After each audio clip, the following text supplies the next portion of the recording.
بسم اللہ الرحمن الرحیم۔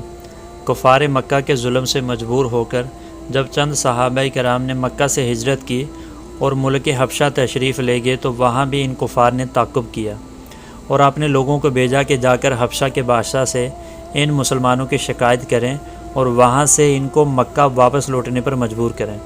جب بادشاہ سے شکایت کی گئی تو وہاں کے بادشاہ نجاشی نے مسلمانوں کو تحقیق حال کے لیے بلایا اور ان سے احوال معلوم کیے۔ حضرت جعفر رضی اللہ عنہ نے صحیح صورتحال سے آگاہ کیا اور اسلام اور اللہ کے رسول صلی اللہ علیہ وسلم کا تعارف کرایا۔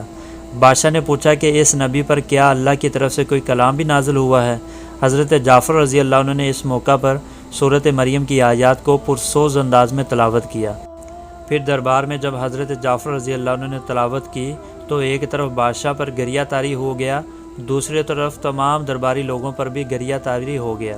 سب کے سب رونے لگے اور بادشاہ نے کہا کہ یہ کلام اسی سرچشمہ سے نکلا ہے جس سے حضرت عیسیٰ علیہ السلام پر نازل ہونے والی انجیل نکلی تھی۔